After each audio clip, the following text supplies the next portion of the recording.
Hello everybody, this is the iFan channel here. Over here is the Galaxy S6, and this year would mark the 10th anniversary of the S6 and S6 Edge.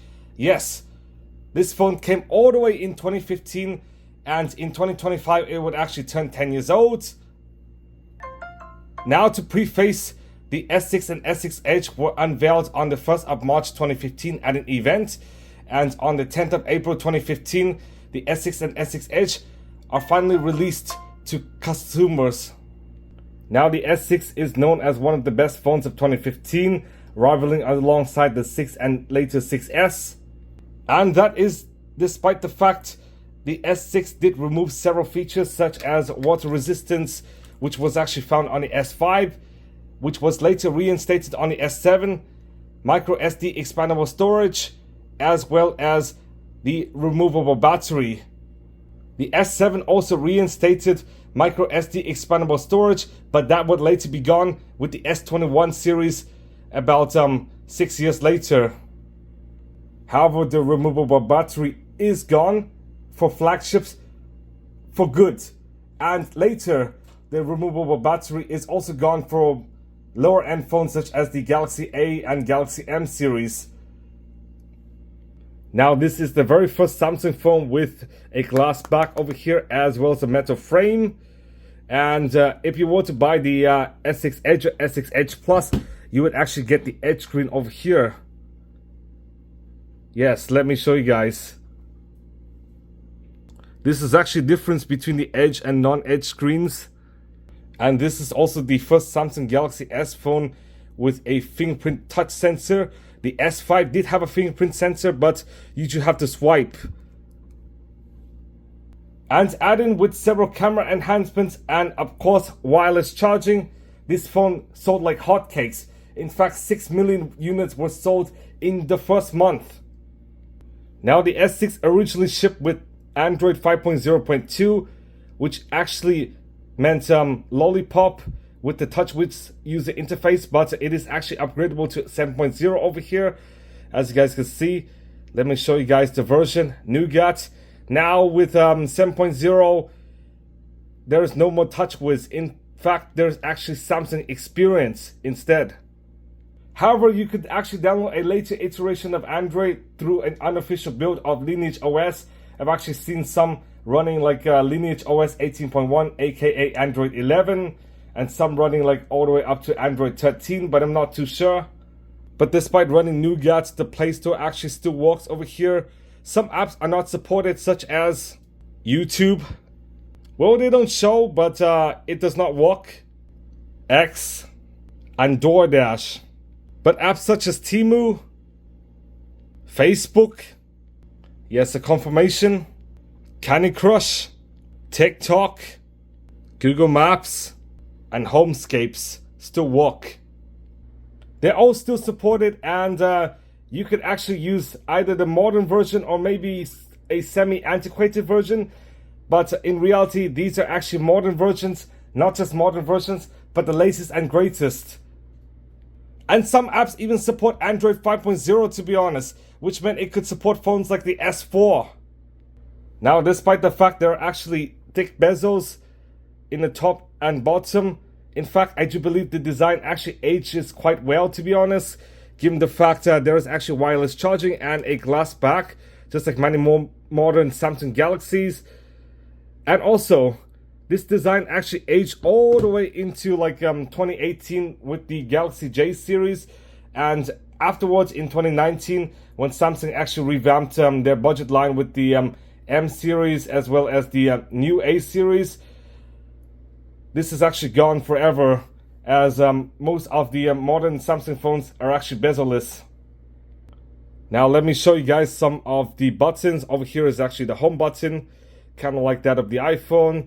Now, over here is actually the charger as well as the headphone jack, so it kind of resembles the iPhone in some way. Over there is actually the volume buttons, and as you can see, that is actually the power button over here. And yes, due to all of this, Samsung was actually embroiled in litigation and was sued by Apple for copying the design of the iPhone. Let me show you guys. Does it look similar? Does it look similar? Does it look similar? Does it look similar? Now over here is actually the 6, but you could actually see a pattern. There are actually some uncanny similarities, but in the back, it is definitely different for sure. And you could actually see a pattern with some of the older phones. As you guys can see, this is actually a 4S with the glass back, as well as a metal frame. What differentiates the S6 between the 6 and 6S is the fact the S6 actually includes wireless charging, becoming the first Android device to actually include wireless charging. Now the Palm Pre was actually the first smartphone to include wireless charging a few years back. But the S6 really kickstarted wireless charging, and you could actually take wireless charging for granted today with the iPhone, as well as with many Samsung Galaxies of today. And luckily, due to the fact the S6 and S5 do support VoLTE LTE, you could actually use both as a phone. Yes, I don't have a SIM card on the S6, but you could actually use it as a phone, and for data, albeit it would actually be in LTE and not in 5G, as there is no 5G support on any of these phones. That meant you could actually use these devices as daily drivers. Okay guys, let's load some apps. As you guys can see, it is still quite spry to this day. Not really fast, but not really slow, but still quite spry. You could actually load a ton of apps, despite the fact this is a 10-year-old phone, to be honest. Geekbench, Translate. As you guys can see, you could not really run Twitter anymore, as the company has changed to X. But you could definitely do a lot of modern tasks with this. Let me show you guys Apple Music. Now this does take some time to load, but yeah, it still works for sure here.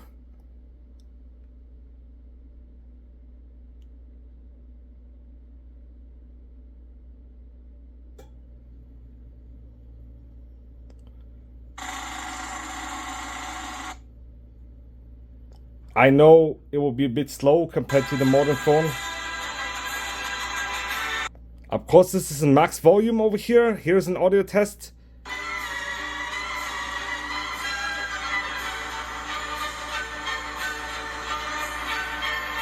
And despite the fact Google Maps is a bit choppy, it is still reasonably fast, to be honest, especially for phones this age.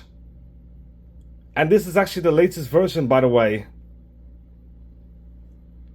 Okay guys, I'm now on Chrome on the Google search page, and why not, let's search for iPhone.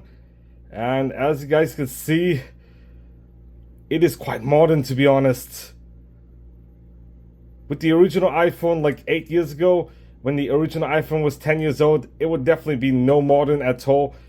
It would definitely be ancient, but this could still be used as a modern phone, sort of. Over here, the SE.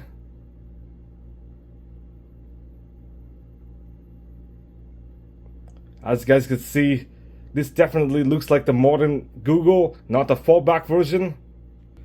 And over here is YouTube.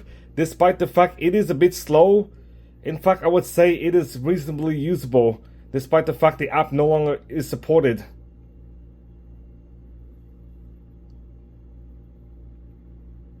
$23.15, but in reality, like several days ago, they actually changed the flight time to 21:35.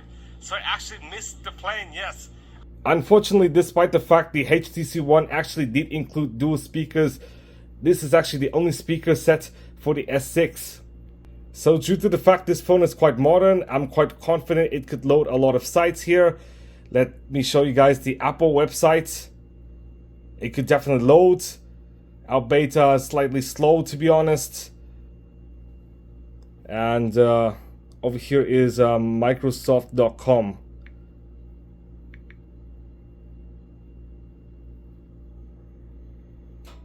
Yes, as you can see,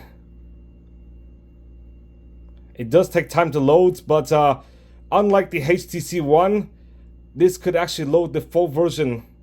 And let's load harvard.edu, which is going to be the last site, as this site did fail on many older phones. As you guys can see, the full page did load over here.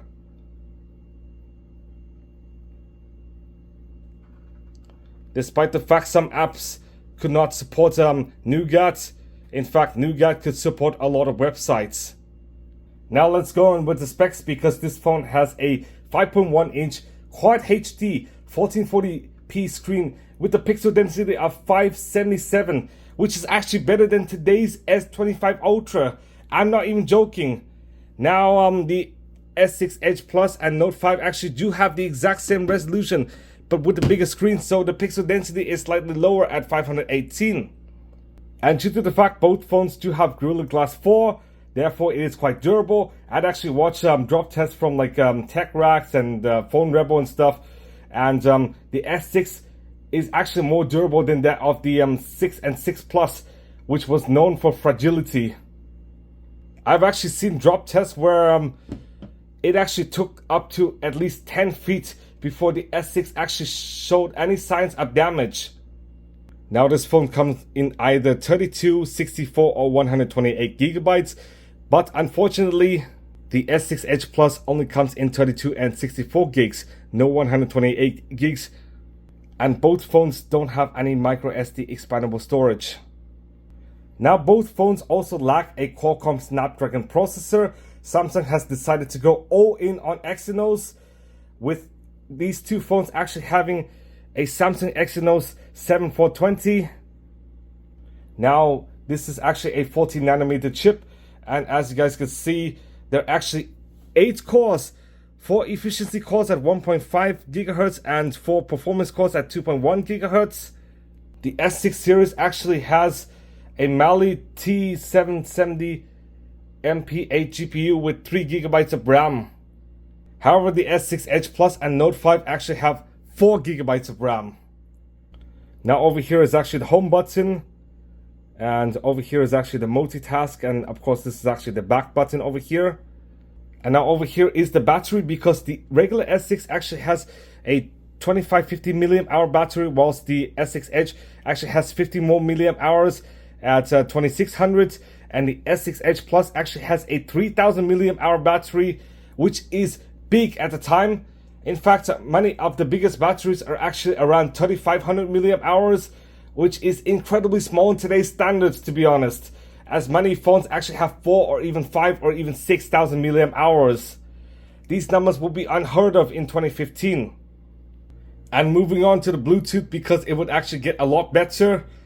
The S6 actually has Bluetooth 4.1 support. The S6 Edge Plus and Note 5 actually have Bluetooth 4.2. And both phones actually support Wi-Fi 802.11, ABGN, AC Wi-Fi, which is actually far more modern than some of the older phones. And also, both actually have LTE support, as well as USB 2.0, but the next iteration, the S7 and Note 7, would actually support USB 3.0. And fun fact, the Note 7, notorious for its explode gate, actually is the first Samsung Galaxy to feature USB-C. And this is just plain old micro USB. And last up is actually the camera, because this is actually the shining point of this phone. Now, there is actually only one camera lens. Yes, a single lens camera, which is actually a 16 megapixel camera, which is quite decent at the time, with an aperture of f1.9. And this camera actually includes optical image stabilization, optical video stabilization, and of course autofocus, as well as several more features. And the video recording, you can actually record 4K 20 frames per second or 1080p 60 frames per second. Let me show you guys. And there's also a 5 megapixel front facing camera, which could purportedly record 1440p. So why not? Let me show you guys the camera samples.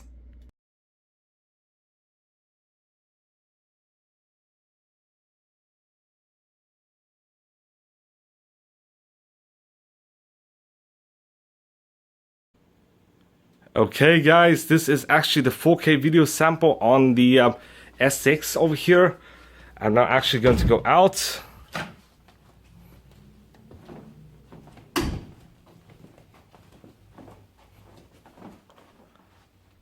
Yes, this is all in 4K.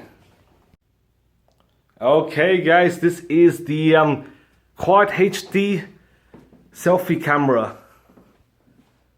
As you guys can see, quite decent in 2015 to be honest. Okay guys, this is actually the dock video sample. It is quite amazing how this phone is actually 10 years old, but could actually function as a modern phone.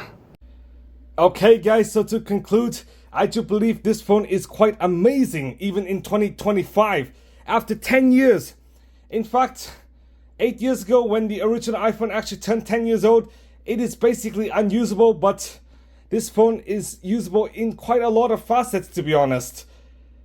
The only caveats are some apps are actually no longer supported, such as X, as well as several others. But it is quite amazing to see this phone is effectively sort of a modern phone to be honest. Even if it's a modern phone, I would not recommend buying and then using it as your daily driver, but in fact it is quite amazing for a 10-year-old phone to still function as a modern phone. And the S6 also aged incredibly well as well, with the glass back, non-removable battery, wireless charging, as well as decent camera to be honest.